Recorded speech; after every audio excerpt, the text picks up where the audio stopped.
All right, welcome back to another episode of Debug the Future. As always, I'm your host, Tahem. Today's a recap episode, which means no guest, but we'll be going over some questions that I got from our last episode with Sunil, recapping some of the news, as well as doing a deep dive into one of the most exciting projects in crypto this year, which is Axie Infinity. If you know Axie Infinity, you know exactly what's coming. But if you don't know Axie Infinity, you are in for a treat. All right, so recently, from the news perspective in crypto land, China recently banned crypto again. So if you've been following the news in the last few years, China approximately feels like almost every other month bans crypto in some form or the other. And so at this point, you're almost wondering, like, now what is there left to ban? How China's been doing this for the past few years is that every few years they release a statement saying that crypto is banned or mining is banned. But this time, what was different was that it was really super clear that like all form of cryptocurrencies and all form of transactions related to cryptocurrencies are banned. Now, depending on the data you look at, some exchanges have up to 25% of their users in China. So this you would expect would have just like tanked the entire market. And on the day that the news released, it did impact the market quite a bit. But the market has stabilized really quickly. And there are actually a few reasons for this. One is the fact that like we've all just seen this happen so many times that it's no longer like affecting our mood as investors, because China's consistently been fairly anti-crypto, which makes sense because this is a decentralized currency that preaches zero control from a government. And China obviously is the exact opposite of that in its political system. Secondly, in the last few years as well, a lot of Bitcoin holders have become long-term holders. What this means is that they've actually taken their money, their crypto out of online wallets and are storing them in what we call cold wallets. So this means they're holding them in storages that the Chinese government has no way of accessing. So at this point, when the Chinese government banned it, there's no way of them knowing, who's holding what, how much, and where. So that obviously doesn't impact the price because these guys have already taken that asset off the market. Secondly, what is an interesting thing of this was that also that weekend that the news broke, decentralized exchanges, or DEXs as they're commonly called, saw a huge upswing in usage. Some actually saw like a 30-40% increase. What this means is that a lot of Chinese users were quickly running to these exchanges to like convert their crypto and use that as a way of moving their money out of China. So decentralized exchanges, which we won't cover today, are a slightly more difficult way of tracking like who's doing what, since there's usually no like centralized KYC process on a lot of them. So that was like the big news of the day. But what's the long-term impact is minimal from a Chinese perspective, because already China has been doing this for a while. However, it does lay the framework for a lot of other central banks to potentially ban crypto. China has been really bullish on its own digital currency called a CBDC, or China central bank digital currency. And so this duality where the crypto is actually issued from the central bank itself, whereas all other forms of like private crypto are banned, is being explored by a lot of other governments. At this point, realistically, crypto's out of the box. The Pandora's box has been opened. It's hard to control this in any form. Even if you make it illegal, people will move to countries or will move their assets to countries where it's not illegal. And that actually provides an interesting arbitrage opportunities for a lot of countries, such as like El Salvador, who can make a lot of noise and waves by saying they're pro-crypto. So that was the big news. Diving into question and answer now. One of the questions, which, as expected, I knew this was coming, that came from our Consumer of 2025 chat with Sunil, which if you haven't checked, please go and check. Fantastic insights from him, since he's at the forefront of what's happening in consumer in India, as well as globally at this point, was what about consumers in 2025 in the metaverse?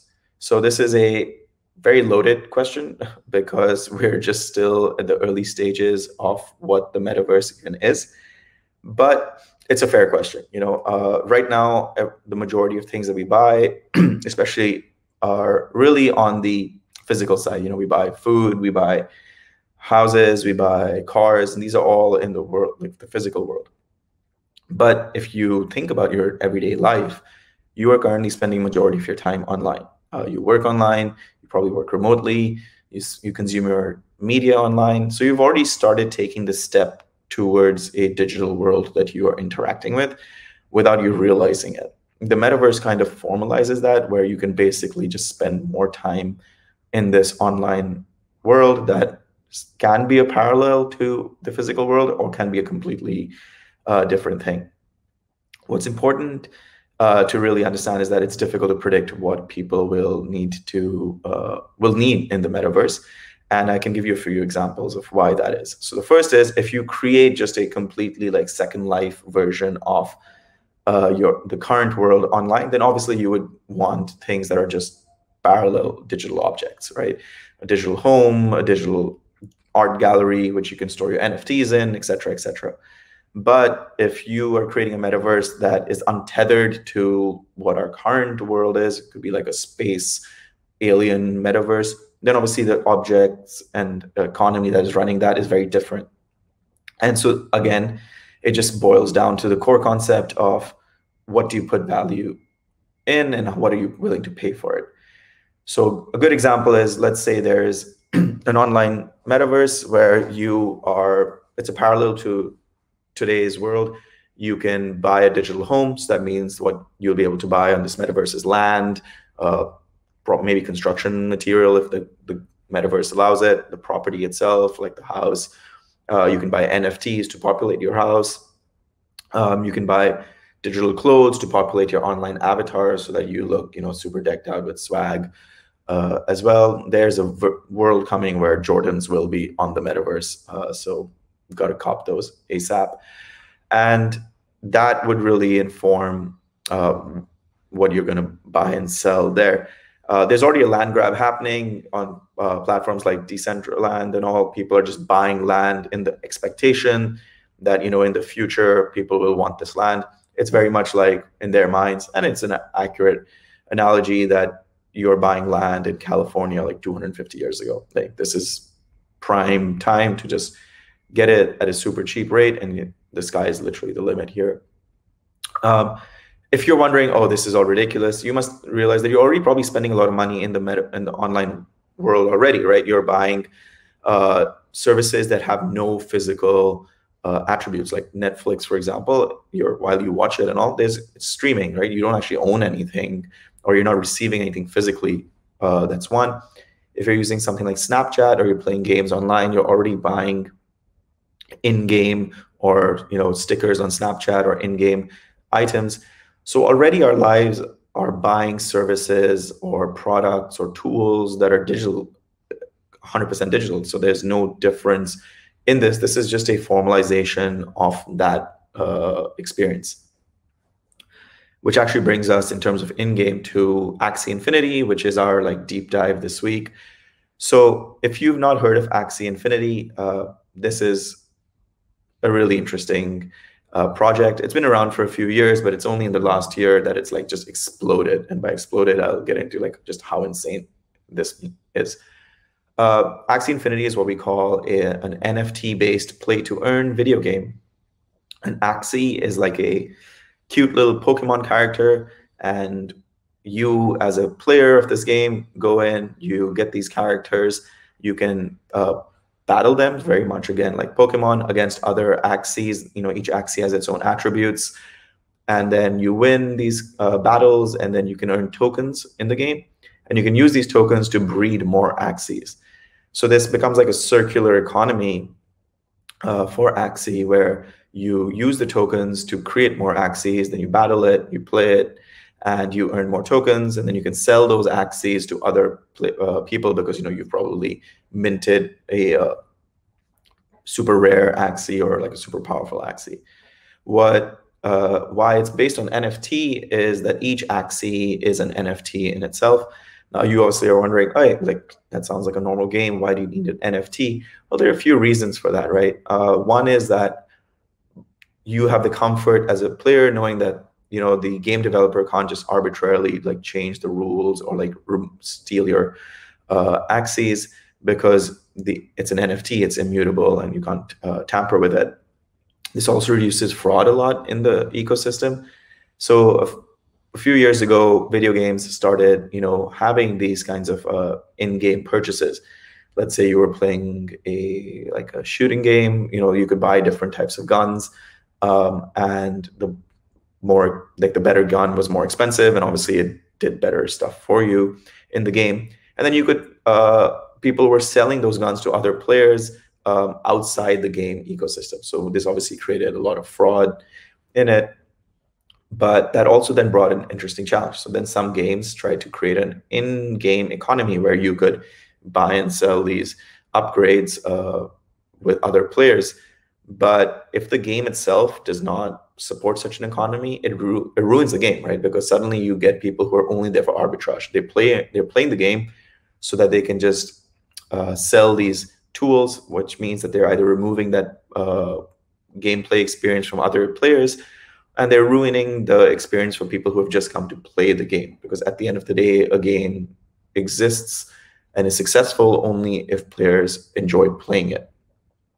Where crypto comes in and Axie comes in is it enables you to have a new format of gaming, which is called play to earn, right? So here you're playing these games to be able to sell that Axie potentially later on and earn more money. So the gameplay and the game structure is inherently designed one for economics like this. And because it's underpinned by NFT, obviously you have the fact that fraud is far less. You're confident in the fact that, someone can't arbitrarily come in and just change everything. For example, let's say every Axie has a base power level. Now, if the game developer decides tomorrow that, hey, I want to change that, or the game developer gets hacked, that can't change now, right? Because people have this as a core NFT. So just to illustrate how popular Axie has become, there are many metrics you can look at, but here's an interesting one. Right now, it's the token that there's two tokens in the ecosystem, but Axie, which is like the core token, governance token, it is currently hovering around in the low 70s, $70, like around 73, I think, at this point. Earlier this year, it was less than $1. So that's been over a 10,000% increase just this year itself. And that has been because of usage of the product, not just because people are pumping it or Elon Musk is like tweeting about it. If you look back a few years, Axie about 2 years ago in 2019, I think as a platform earned around $600,000 in revenue. In August alone, it earned over $600 million. And this year it's going to crack $1 billion. So it's now become one of the most successful games of all time, never mind one of the most successful crypto projects. And it shows the world like a way forward in terms of how do you use crypto in gameplay, how do you use NFTs in gameplay, and how do you even create something that's not only addictive, but has a real world impact. By real world impact, I mean that because it's a play to earn game, you can earn up to $1,500 a month just playing this game, by breeding these Axies, minting them, selling them to other people, using the tokens, selling the tokens. And people, for example, in developing countries are using this as an actual source of income. In the Philippines, where about 40% of all Axie players are, people are either jobless or even quit their jobs, are now just playing this because $1,500 a month is a lot of money in a developing country. So this is like fundamentally changed like the economy of the Philippines to the point that the government is now considering Axie as its own like income source, and you're going to get taxed on it because it's like there are millions of people in the Philippines playing it every month. I think at this point there are somewhere between 400 to 600,000 daily active players on this platform, which is insane.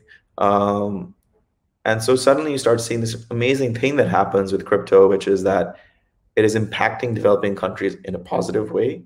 And it is enabling people to find a new form of income they can work from home, they can earn money that supports them, and it creates, this is really a rising tide lifts all boats kind of scenario. Now, whether or not Axie survives, I don't know about that. Candy Crush a few years ago was all the rage. It made like billions of dollars, and now very few people like play it. And that's probably the future of Axie in many ways. But being able to have this like halo effect around the fact that just everyone is benefiting at this point is super helpful, not only to the industry, but also it's just super fascinating. And I think we're going to see a lot of NFT play to earn games in the future. And it'll be interesting to see where the industry goes with that. Finally, to close out today's podcast, we've got a bunch of movies coming out in the next few weeks. As you all know, movies are like a super passionate topic of mine, and I highly recommend you guys go watch it. We got everything from James Bond to Dune coming out in the next few weeks. On a completely business-related note, the next few weeks will actually determine what Hollywood looks like in the next year. Hollywood has had a terrible 1.5 years. People have not been going to watch movies in cinemas and theaters, and that has really impacted everything in the industry, from like talent contracts to just pure revenue. And this next month has like all these big blockbusters coming out, and if people don't like go to the cinema, we're going to look at a very different industry next year, which becomes even more and more streaming first and less theater first. As someone who loves going to watch a movie, that saddens me. There's some movies that are just designed for the big screen, like Dune. You pop $200 million on a movie. It's not really meant to be watched on like a laptop or your mobile phone. But that is potentially where we go with the industry. It'll be interesting to see. Go see it if you can, watch it safely. But yeah, that's it. Thanks so much for tuning in. Check out my previous podcasts if you didn't. We've got super interesting topics in my previous guests. And otherwise, I will catch you guys next time. Thank you so much.